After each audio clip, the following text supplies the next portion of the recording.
الحمد لله نستعينه ونستغفره ونعوذ بالله من شرور أنفسنا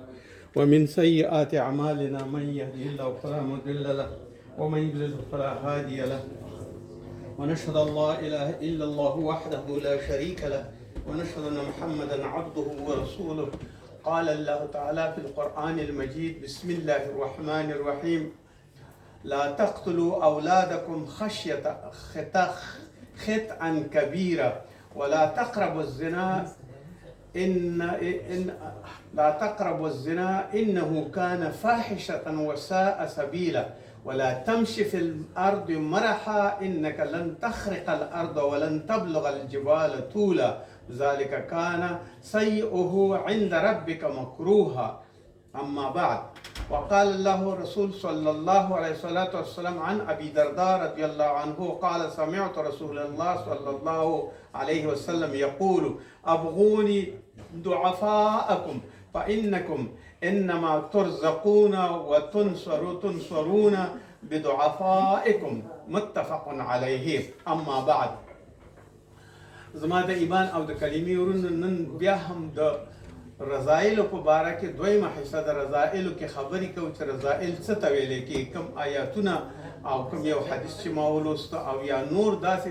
شیان چې په دین کې دي، هغه څه چې د دین سره متضاد دي او دین سره نه دي برابر، هغې ته رضایل ویل کېږي. او کوم چې حسن خلق دی او بهتر دی چې موږ تاسو څو موده مخکې ولوستل، هغه ډېره بهتره ښه خبره ده. او مګر علما د سیرت چې دي هغوی دا رضایل چې دي او اخلاق چې دي دا په دوو خو قسمتونو تقسیم کړي. د اخلاقو په برخه کې موږ خبرې وکړي او اوس راځو دې ته چې بله جمعه هم د رضایلو په باره کې خبرې وکړي او د رضایلو هغه انواع او شیان هم بیان کړي چې شی او نن بیا هم په رضایلو کې خبرې کوو. رضایل علما ټول اتفاق په دې باندې، د سیرت علما په دې باندې اتفاق لري، منکر چې په قرآن کې راغلي او آیاتونو کې راغلي دي، هغه شی چې منکر یعنی نااشنا شی، یعنی یو بد شی، یو منکر دی، دا نااشنا شی. و فحشا او فحشا هغه شی دی چې دا بې حیایي ده او کله چې ورته فاحشته هم ویلی کېږي، فحشا او فاحشته او فحش ورته هم ویلی کېږي. او سیئة هغه څه چې بد دي او خراب دي هغې ته بد ویلی کېږي، هغه هم د رضایلو کې استعمالیږي. او سوء یعنی کوم شی چې بدي ده هغه هم په بد اخلاقیو کې استعمالیږي. او مکروه او ناپسند شیان هم هغه په رضایلو کې استعمالیږي. او خطا یعنی هغه شی چې ناصواب او صواب نه لري هغه هم په رضایلو کې استعمالیږي. او یا اسم کوم یو چې ګناه ده، اسم دی او هغه ګناه ده. او عدوان او زیاتې کول دي او تیرې کول دي او دشمني کول دي. او نور ویل شوي دي چې له دې نومونو څخه تاسې ته دا خبره ښکاره او څرګنده شوې ده چې رضایلو سره متصف کېدل څومره کرغېړن او د کرکې وړ کار دی. او د داسې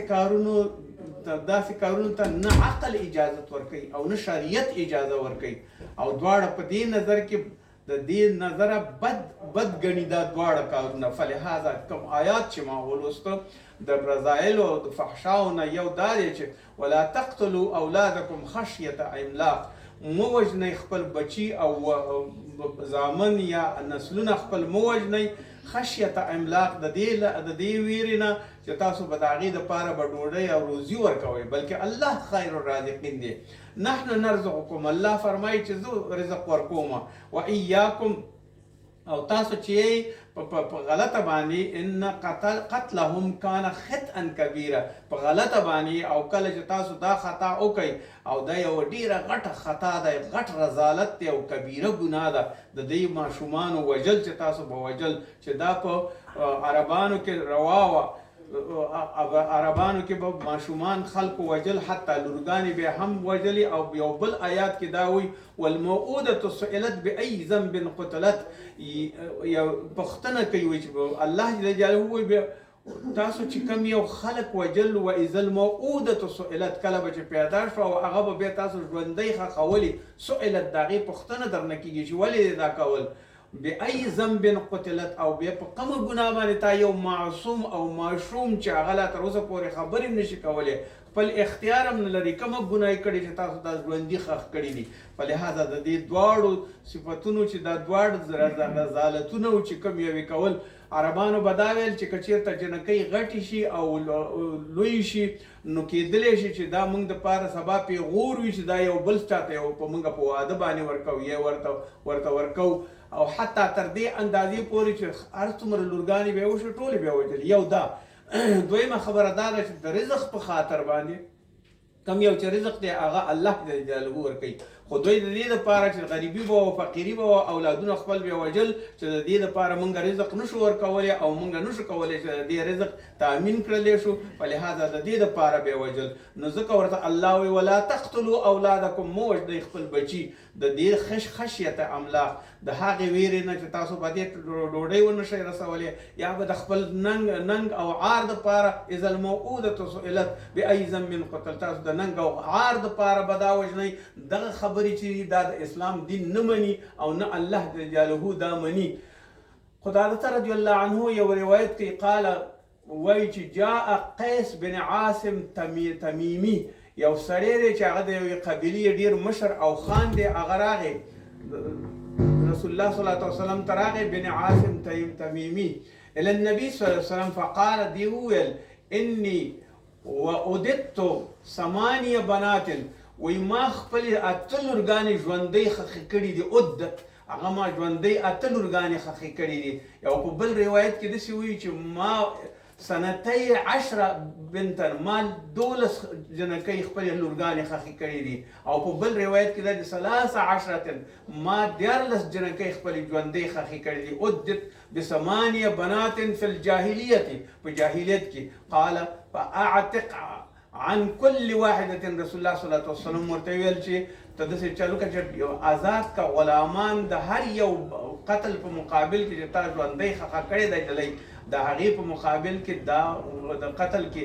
یوه بدنتن یو اوښ خیرات کا یو اوښ خیرات کا او په بل حدیث کې بیا وایي اعتق نسما یا یو غلام آزاد کا د هر یو قتل په مقابل کې چې تا کړی دی نو یو غلام آزاد کا او یا دا وکړه فلهذا ځینې پخوا دا رویه وه چې دا اقتصاد ضعیفه شو او دا جنکۍ د عار خبره ده او دا فحشا او دا هغه منکرات دي او دا هغه رذائل دي چې په هغه وخت و زمان کې به خلکو دا رذالتونه کول د دې به وجل مثلا اقتصادي پلانونه به یو ځای بل ځای لکه اوس او بیا الله جل جلاله په خپله کوي چې نحن نرزقکم زه رزق ورکوم تاسو کوم ځای کې کولی شئ د دې مثال موږ دا ګورو په ټوله نړۍ او په ټوله دنیا کې چې څومره نفوس پراخه شوي دي الله تعالی په هماغه اندازه کسب و کار پیدا کړی په هماغه اندازه باندې رزق پراخه کړی په هماغه اندازه باندې څه چې غواړي او کوم خواهشات د هر یو انسان وي نو دې دپاره ضرورت نشته دی چې سړی خپل اولاد ووژني د دې دپاره د رزق د ویرې د خاطره او یا د ننګ او د عار نه او که ننګ او عار په دې کې وي نو ادم او حوا وي او پیغمبرانو ولې دا خپل دا ښځې واده کولې یا په خپله باندې یو سړی د دې لایق ګڼي چې زه 4 ښځې وکړم اما کله یې که لور وشي هغه هم ښځه ده هغه باید مړه کړي دا یو بې منطقه د دې نه غټ رذالت بل هیڅ شی نشي کېدلی ځکه چې دا د الله تعالی جلاله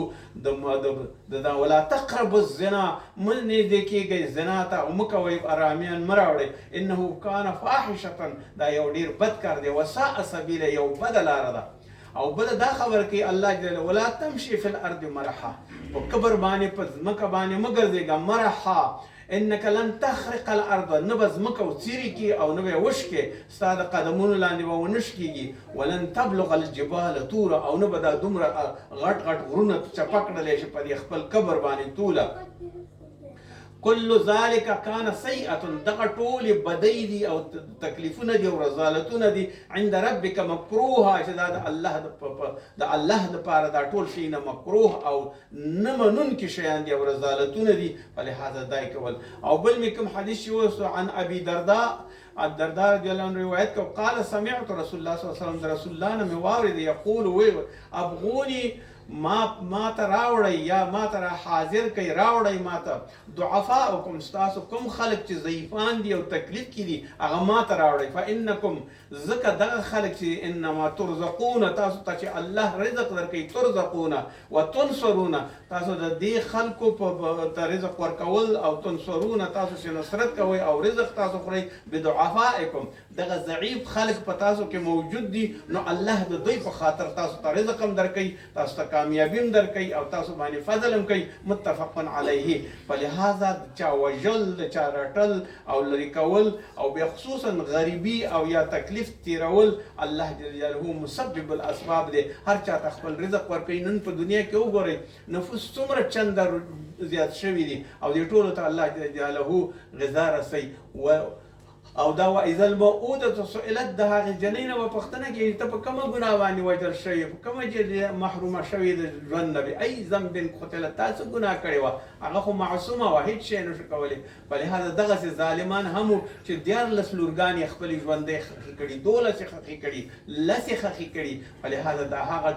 ټول هغه څه چې الله جل جلاله دې ته رذالتونه ویلي او دې ته یې ګناه ویلي او دې ته یې فحشا ویلي او دې ته یې منکرات ویلي او دې ته یې سیئات ویلي او دې ته یې بد خبره او دې ته یې مکروهات ویلي او دې ته یې خطا ویلي او دې ته اسم یعنی ګناه ویلي او دې ته عدوانا زیاتې او دشمني ویلې ده فلهذا د دې ټولو شیانو سره مګر د دې دپاره چې الله جل جلاله د خپل عفت دپاره ساتل مثلا یو سړی ځي زنا کوي یا بدکار کوي یا د عفت نه ساتلو په برخه کې همیشه دپاره زیاتې کوي خپل عن ابي امامه روایت کوي چې قال اني فتى شابا زه یو ځوان سړی وم دا امامه وایي چې ان فتى شابا یو سړی ځوان راغی اي اتى النبي صلى الله عليه وسلم ته راغی فقال دی ورته وویل دې سړي ورته وویلې دا کوم یو چې دا ځوان سړی او هلک سړی و چې دا راغی یا رسول الله صلی الله علیه وسلم اذني لی بالزنا ما ته اجازه وکړه چې زه زنا وکړم ځکه زه طاقت نشم کولی د ځوانۍ وخت دی او زنا نشه کولی او دلته یې درته ویلي په قرآن کې ولا تقربوا الزنا دا زنا مه کوه نو رسول الله صلی الله علیه وسلم ته چې کله دا سړی راغی چې ما ته اجازه راکړه چې زه زنا وکړم فاقبل القوم عليه یو دم قوم ټول دا خلک پرې راجګ شو فزجروه دی د زجر لاندې ونیو او د تکلیف او د غصې لاندې ونیو وقالو او ویلې رسول الله صلی الله علیه وسلم ورته ویل مه لګئ ورپورې فقال ځکه دې پرېږدئ چې راشي اتنه ځان ته یې رانږدې کړ رسول الله صلی الله علیه وسلم فدنا ځان ته یې زیات رانږدې کړو منه ډېر زیات قریبا چې ځان ته یې بیخي نږدې راوړ قال فجلس کله چې رسول الله صلی الله علیه وسلم سره دا کېناستو بیا دې ته سوال کوي دې سړي نه قال رسول الله صلی الله علیه وسلم ورته ویل اتحبونه لامک آیا ته دوست ګڼې چې یو سړی ستا مور سره تعارض وکړي او زنا وکړي قال لا والله جعلني فداك نه زه دا کار کله نشم کولی یا رسول الله صلی الله علیه وسلم زه دې درنه فدا شم تا نه دې قربان شم ورته بیا وویل رسول الله صلی الله علیه وسلم وقال الناس لا يحبون خلق هم دا کار دوست نه ګڼي لامهاتهم خپل مورګانو ته دا دوست نه ګڼي چې ته یې نه ګڼې خپلې مور ته بیا ورنه پوښتنه قال اتحبه لابنتك آیا ته دوست ګڼې چې ستا لور ته یو سړی راشي قال لا هغې ورته ویل نه والله یا رسول الله صلی الله علیه وسلم جعلني یا ستا نه قربان شم یا رسول الله صلی الله علیه وسلم زه دا دوست نه ګڼم چې زما لور ته څوک راشي بیا ورته ویل چې قاله کله چې ته دا نه ګڼې چې ستا دې لور ته څوک راشي او ورته نږدې شي نو ټول خلک خپلو لورګانو ته نه ګڼي یحبونه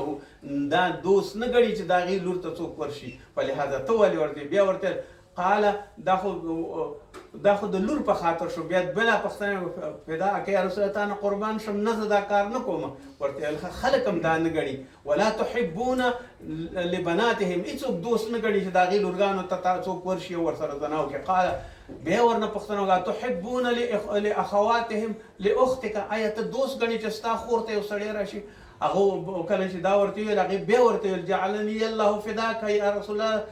زه کله هم دا کار نشم کولی ستا نه قربان شم دا کار یعنې زه خپل د خور دپاره نشم قاله کله چې ته دا خپل کار نشې منلی د خور دپاره یې نشې منلی نو ټول خلک وللناس يحبونه لبناتهم ولأخواتهم هیڅوک دا دوست نه ګڼي چې ته د هغې خور ته ورشي او د هغې د خور سره زنا وکړې لا تحبونهم هغوی هم دوست نه ګڼي لاخواتهم د خپل خورګان نه. بیا ورنه پوښتنه کوي تحبون لعمتک، آیا ته دا دوست ګڼې چې یو سړی ستا عمې ته راشي او ورسره زنا وکړي، ته دا دوست ګڼې؟ قال لا والله جعلني یا رسول، د قربان شم رسول الله، زه دا کار درست نه ګڼم چې زما عمې ته څوک راشي، زما ترور ته څوک راشي. فداءک. قال ولا الناس يحبونه لعماتهم، نو خلک هم وایي دا دوست نه ګڼي چې د هغې تاسو د هغې ترورګانو ته ورشئ یا د هغې عماتو ته ورشئ. قال افتحبونه وی بیا ورته وایي چې آیا ته دوست ګڼې چې لخالتک، چې یو سړی ستا خالې ته راشي، د مور خور ته راشي؟ قال لا والله جعلني والله فداك، نه زه دا دوست نه ګڼم چې زما خالا ته څوک راشي. قال ولا الناس يحبونه لخالاتهم، خلک هم دوست نه ګڼي د هغې خورګانو ته څوک ورشي، د هغې خالاتو ته څوک ورشي. قال ودع يده على القلب، بیا وروسته چې دا خبرې ورته وکړي، ودع يده،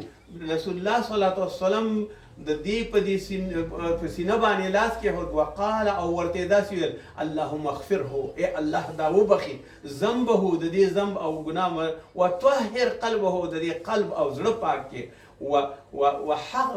کله چې زړه او دغه پای، وحسن فرجه، یا الله د دې فرج نیک وساتي په خپل امان کې، چې دې بچه بیا چاته نږدې نشي او نه زنا وکړي او نه ورسره. قال، بیا راوي وایي چې فلم يكن بعد ذلك الفتى يلتفت الى شيء، رواه احمد. وی بیا وروسته د دې نه دغه ځوان چې کومې خبرې ورته رسول الله صلی الله علیه وسلم وکړي، داسې یو اصلاح انسان شو چې کله یو شي ته بیا نه کتل، دومره آسان شو. فلهذا زنا کول، لکه څنګه چې بل سره زنا کې، لکه دلته چې رسول الله صلی الله علیه وسلم خپل خور سره، د یو بل چا د خور سره، د یو بل چا د مور سره، د یو بل چا د ترور سره. فلهذا باید سړی خپل ځان ته فکر وکړي چې دا زنا که زما کړې وې، دا به زما کور کې شوې وې، دا به څنګه وي، چې ځان ته یو شی بد ګڼي، د بل چا دپاره هم بد وګڼه. فحشا نه تېر شه، منکراتو نه تېر شه، سیئاتو نه تېر شه، ګناهونو نه تېر شه، بیا به په خپله باندې ښایسته ژوند بدي رسول الله صلی الله علیه وسلم درته کړي. او بیا وایي رسول الله ولا تمشي فی الارض مرحا، الله فرمایي په ځمکه باندې داسې مه ګرځېږه، فرعون مه ځان نه جوړوه، افلاطون ځان نه مه جوړوه، یو ډېر غټ سړی ځان نه مه جوړوه. وساء سبیله، او په دغه یو ډېره بده خبره ده چې ته په کبر کې او په زغر د دې فقیرانو باندې فکر کې په ځمکه باندې دي، نه به دا ځمکه اوښکې ستا د قدمونو لاندې ودرېږي او نه دومره قدرت لري، او نه به دا ټول غرونه به ستا په قدمونو باندې جګ شي. فلهذا کوم یو چې ته کوم سیئات کې، ذلک کان سیئة عند ربک، مگر دا یو کبر دی، یو جبر دی، یو فحشا ده، یو رذالت دی چې ته یې کې د الله په مقابل کې مکروها، او دا الله تعالی مکروه او بد ګڼي. سوره بني اسرائیل. فلهذا انسان باید دې ته متوجه شي چې زما حدود تر کوم ځایه پورې دي، زه څه کولی شم، زه زنا کولی شم، زه قتل کولی شم، زه یو کبر کولی شم، زه یو بل څه کولی شم، او که نه یو عدالت کولی شم، یو ښه کار کولی شم. الله جل جلاله په خپله باندې پوهېږي. لکه ابي سعيد رضي الله عنه قال قال رسول الله صلى الله عليه وسلم من راى منكم منكرا فليغيره، کله چې تاسو یو منکر یو خبیث سړی وګورئ چې منکرات کوي او غلطې خبرې کوي، فليغيره، ویې ګرځوئ بيده، که وسه دې کېده که پادشاه وي او حاکم وي، په لاس یې وګرځوه، سزا ورته ورکړه. فإن لم تستطع، او که دا کار دې نه شو کړی فبلسانه، دویم هغه خبره ده چې په لسان باندې باید دا اصلاح کړي، که عالم وي، که استاد وي، که معلم وي، که هر څه وي، په لسان باندې، او مشر وي، کور وي او پلار وي، فلهذا په ژبه باندې اصلاح کوه، ورته نصیحت وکړه. فإن لم يستطع فبقلبه، او که چېرته بیا هم نشي کولی، نو په زړه کې خو ورسره بدي وساته، د یو زاني سره، د یو غل سره، د یو کبرجن سره، هغې سره کله هم مه نږدې کېږه. وذلک اضعاف الایمان، مګر دا د ایمان ضعیفه برخه ده چې ته په زړه کې یو شی کې باید ته ورسره په توره باندې وجنګېږي، باید ته ورسره په ټول غیرت باندې وجنګېږي، تر څو چې دغه ټول منکرات د دې منځه لاړ شي. او رسول صلی الله علیه وسلم دا فرمایي په ټوله دنیا کې اقتصادي پلانونه چې دا به د کومه کېږي، اولادونه وژني. یو وخت انګلستان او د فرانسې سره جنګ و، دواړه فرانسې قیودات کړي چې